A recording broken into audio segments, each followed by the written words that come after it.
Wala po siyang papel. In fact, ang ginawa niya ay kriminal. Yan ay usurpation, no, of authority dahil hindi naman siya alagad ng batas. No? At uulitin ko po, no, dahil yan naman ay isang mandamiento de aresto na isang dayuhang hukuman, kahit sino hindi po pwede magpatupad yan. Illegal ipatupad ang mandamiento de aresto na hindi nanggaling sa lokal na hukuman. At ulitin ko po, yung ginawa ni Trillanes, dapat mademanda siya, usurpation of authority yan dahil wala po siyang legal na karapatan na magpatupad ng warrant of arrest. Bukod sa pagiging kriminal yung mga nangyari sa Senado, no, na paglabag sa Article 145 at posible pang attempted kidnapping yan, ang katotohanan ay hindi rin naging tapat sa pagiging senador itong si Senate President pro tempore dahil siya pa yung naging instrumento para malabag na yung karapatan ng isang senador at masira yung dignidad at respeto para sa Senado dahil nga ang pinapatupad na warrant of arrest ay walang bisa dito sa ating bansa. So sa tingin ko, dapat rin siya maparusahan dahil siya ay gumawa ng isang unethical conduct na hindi karapat-dapat sa isang senador.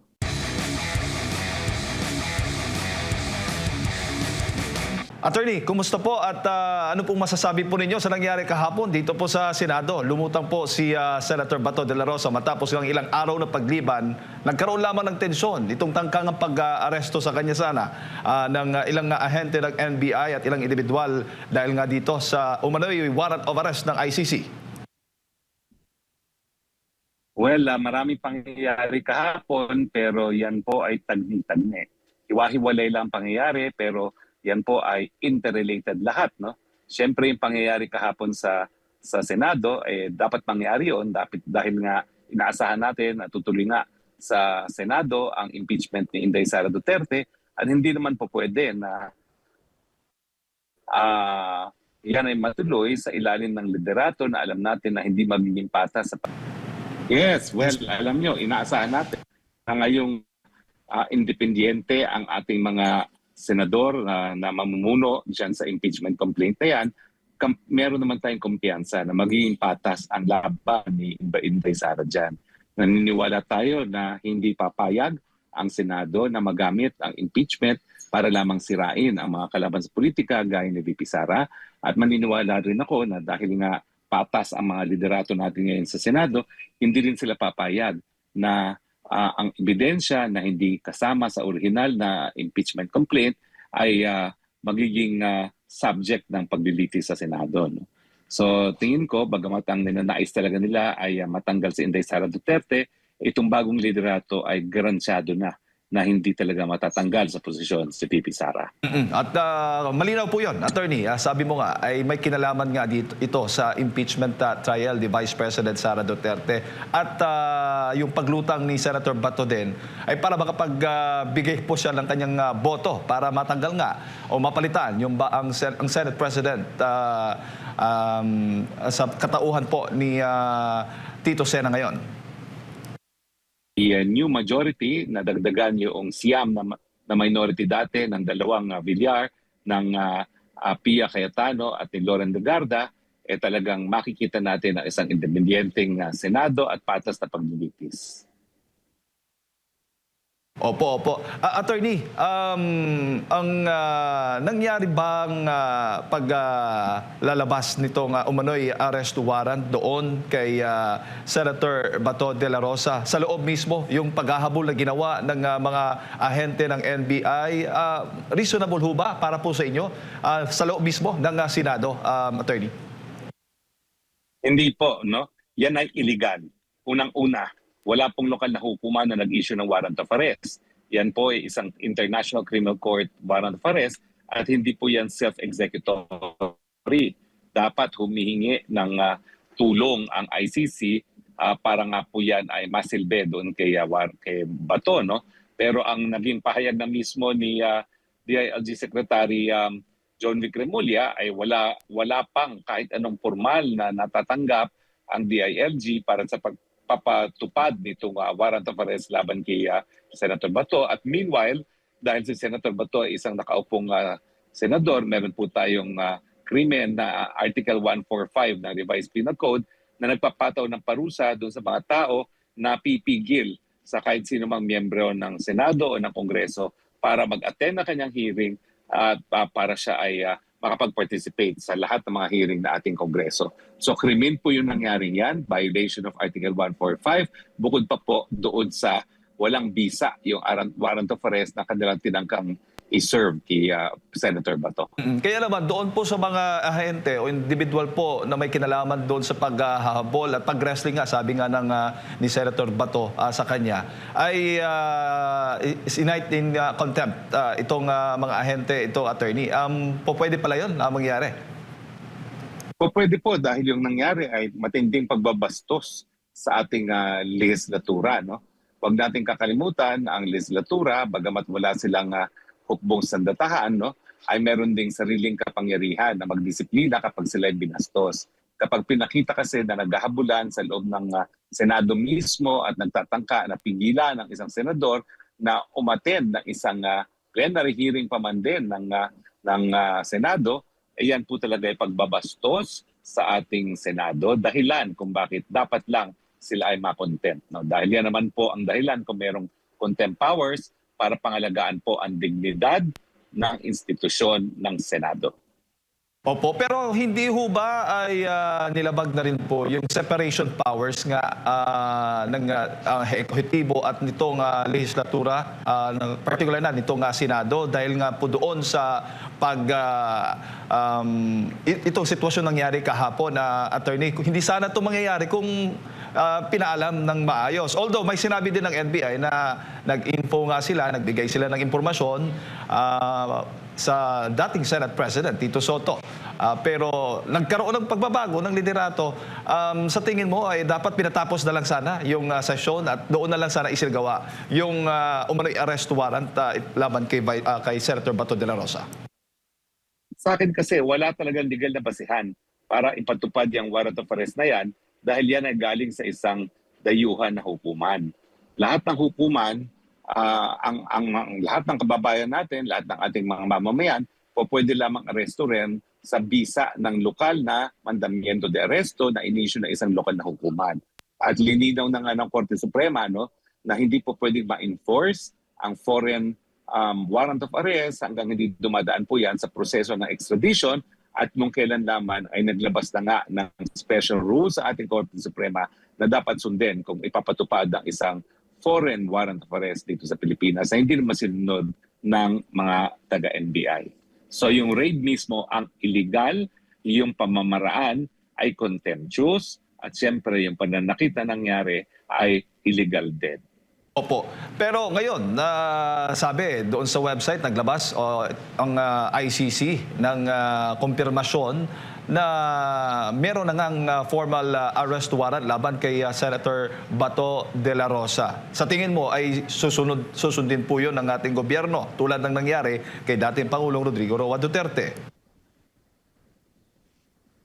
Hindi pa rin po kasi nakasaad na nga po doon sa revised rules ng extradition ng Korte Suprema, dapat idulog muna yan ng lokal ng hukuman. Walang Pilipino na po pwedeng arestuhin sa bisa lang isang dayuhang hukuman. Dapat ang mandamiento de aresto manggaling sa isang lokal, sa isang Pilipinong hukuman. Opo. So ang magandang advice mo para kay Senator Bato de la Rosa ay huwag magpahuli kahit anong mangyari.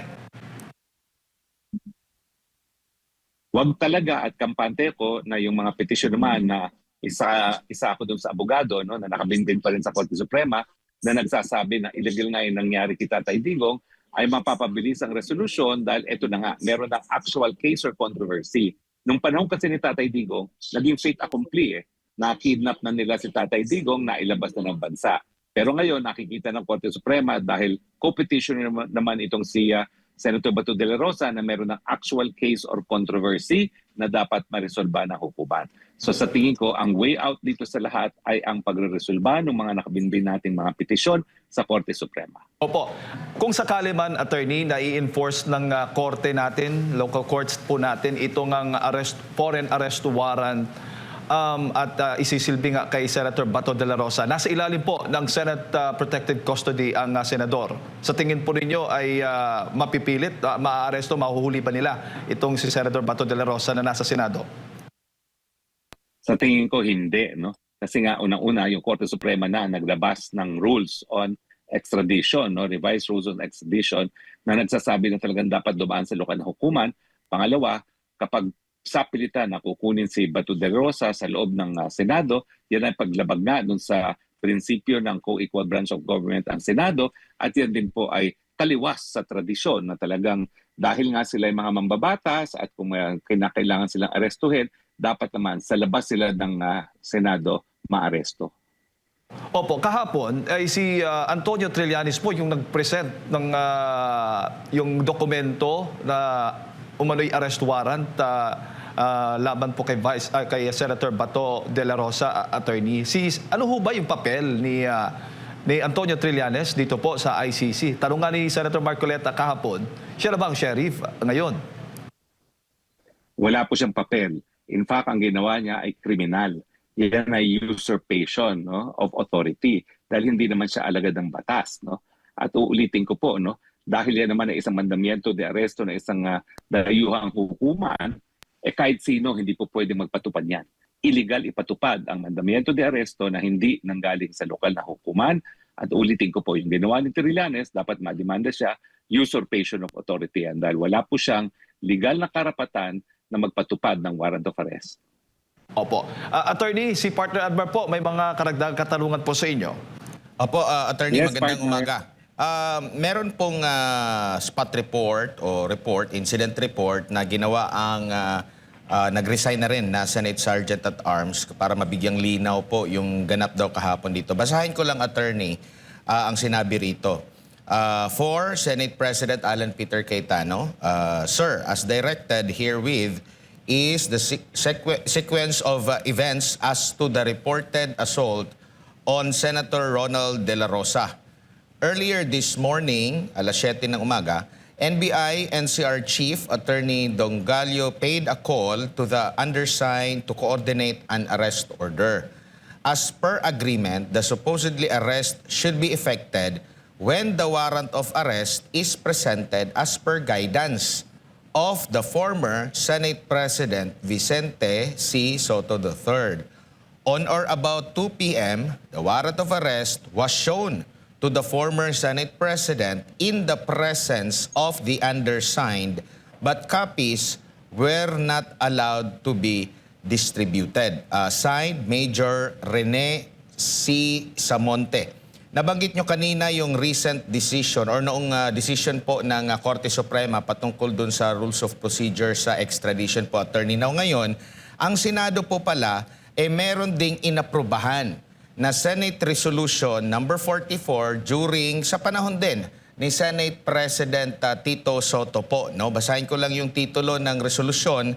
Resolution expressing the sense of the Senate of the Philippines to protect all Filipinos against extrajudicial rendition and guarantee them a reasonable time prior to their surrender by or extradition from the Philippines to seek redress from the courts and avail of legal remedies. Sa tingin niyo po, meron bang pananagutan ang dating Senate President ukol po sa mga pangyayari ngayon? Kasi parang napahintulutan at hindi niya mismo sinabi na meron na palang ganun na mga ugnayan po with the NBI, Attorney.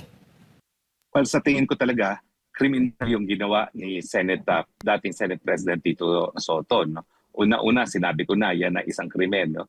Yung pagpipigil, no? Sa isang senador na makapasok at magawa ang kanyang katungkulan. Naging, kumbaga, instrumental itong dating Senate President dito sa kriminal na bagay nito. Alam nyo, iniisip ko rin, ito'y attempted kidnapping din. Dahil ang pagkuha nga ng isang tao sa pamamagitan ng isang dayuhang warrant of arrest ay illegal sa ating bayan dahil pa-arrest.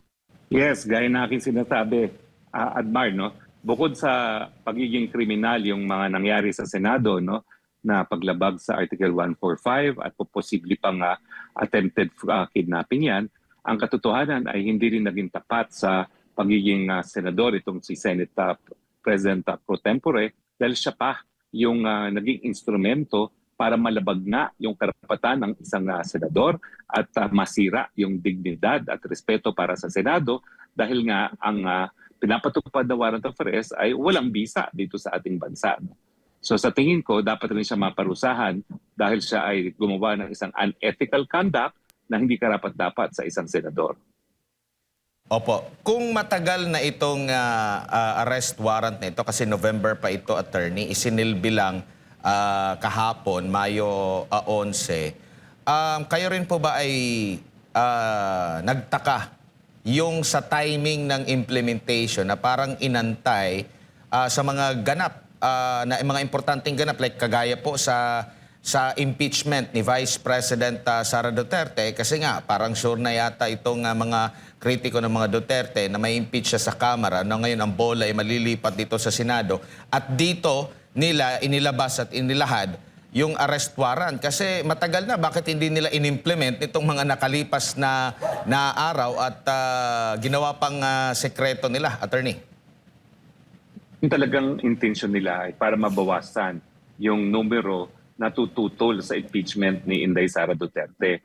Kung maalala mo, Admar, dito rin sa programa natin, siniwalat ko na kauna-una ang pagkakataon na noong Nobyembre, dumating talaga yung warrant of arrest dito sa Pilipinas na kung todo deny silang lahat.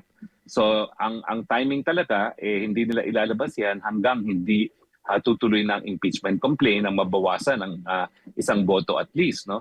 At hindi ako magtataka kung tutuluyan din nila itong si Senator Bongo, si Senator Chis Escudero, si Senator Joel Villanueva at si Senator Jingo Estrada na matagal na nilang tinatakot, nakakasuhan ng kasong plunder dahil nga dito sa flood scam. No? At sa tingin ko, lahat po yan ay dahil nga nais nilang mabura at mabawasan ang suporta ni Inday Sara Duterte pagdating sa impeachment dyan sa Senado. Opo. Ito po bang pagsekreto sa arrest warrant po, attorney, ng mismong ICC, regular na po nilang ginagawa? Kasi hindi po ba gagalangin nila yung yung batas na umiiral o proseso sa isang bansa kung saan galing ang subject ng kanilang arrest warrant? Bakit pa kailangang isekreto kung makikipag-ugnayan pa siya sa mga at dadaan sa, halimbawa dito sa atin, dadaan talaga sa local courts bago maipadala ang subject ng arrest warrant. Normal po ba na isekreto ito mismo ng ICC? Bagong po yan, rule. No? Hindi naman sinisekreto yan dati. Yan ay inaanunsyo. Pero talagang dahil dito sa kaso ni Tatay Digong, ay gumawa sila ng bagong rule na henceforth, sekreto na ang pagsisilbi ng warrant of arrest. Na uulitin ko ay kinakailangan dumaan naman sa lokal na hukuman. So pinagtataka ko nga dyan sa rule ng ICC, dahil nakasaad naman sa Rome Statute at dadaan sa lokal na hukuman, bakit pa kinailangang isekreto? No? Pero sa tingin ko, yan nga ayon doon sa karanasan ni Tatay Digong na kung hindi na sekreto yung pag-aaresto, pagkikidnap kay Tatay Digong, baka hindi nakuha itong si Tatay Digong.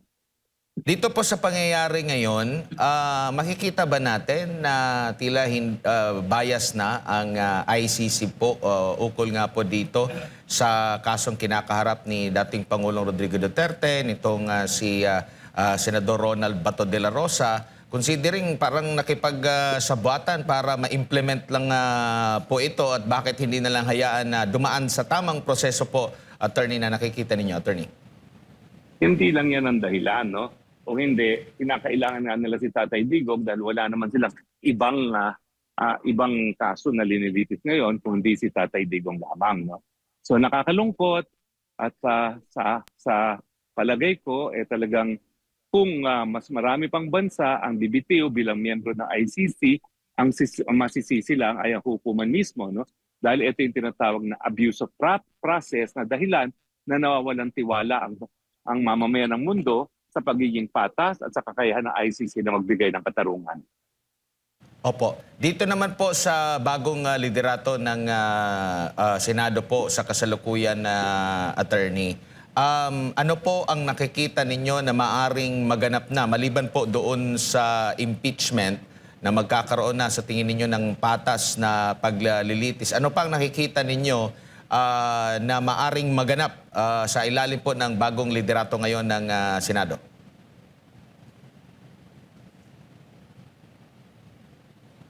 Yes, attorney? Okay, balikan lang natin si Attorney Harry Roque, ang dati pong presidential spokesperson. Hello. Yes po, Yung attorney. sinasabi ko po, yung flood scam investigation, sana matuloy na, no?